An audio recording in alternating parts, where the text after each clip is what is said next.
Whenever a group of people are gathered together, it is helpful to establish ground rules. That way, everyone has an idea of what to expect from the experience, as well as understanding what will be expected from them. At some point, each of us has walked into a classroom, taken a seat, and found the teacher waiting with a list of class rules, as well as consequences for breaking those rules.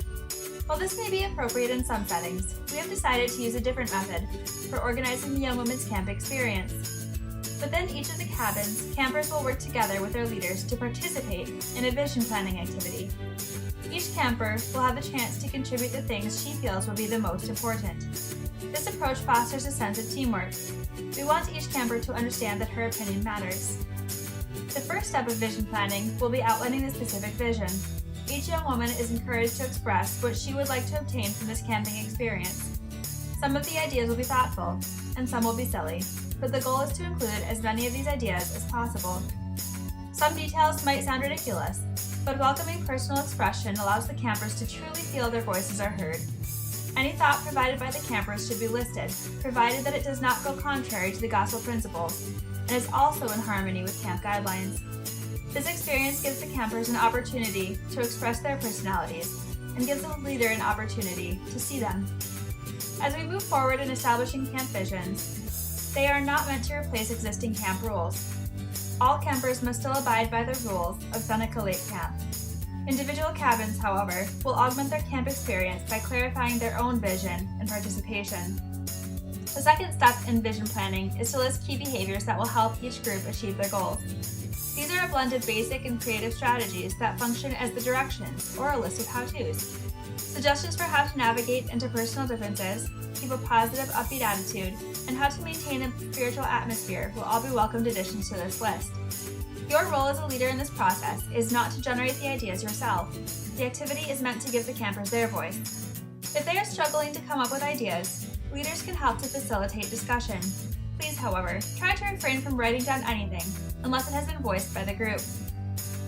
Third, your group will identify key challenges that may surface, which go contrary to achieving the desired vision. Any number of things can interfere with a positive group experience, such as personality conflicts, arguments, or feeling homesick.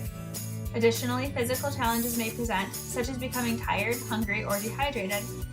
There might be campers who shirk capers or other responsibilities, or who decide to sleep through required activities. It is best to plan for these challenges ahead of time. That way, we can have a strategy already in place and try to lessen the emotional distress and navigate the obstacles more efficiently. Please help your campers understand that when challenges arise, they are not a sign that anything is wrong. Every worthwhile goal or achievement presents with obstacles, even in groups of good and well-meaning individuals. Lastly, each cabin will determine appropriate consequences and management strategies for the challenges and obstacles.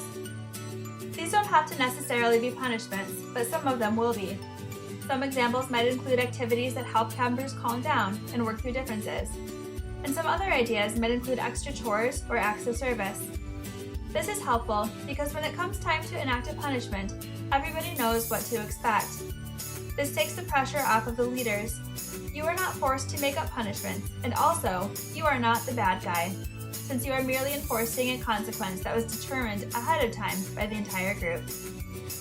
At least every day, your cabin should take the time to evaluate the cabin's vision and assess the cabin's progress with demonstrating outline behaviors. Revisiting the board will help to assure that everyone stays focused on their goals and is satisfied they are getting what they came to camp for. This will help to ensure that everyone feels motivated and satisfied with their camp experience.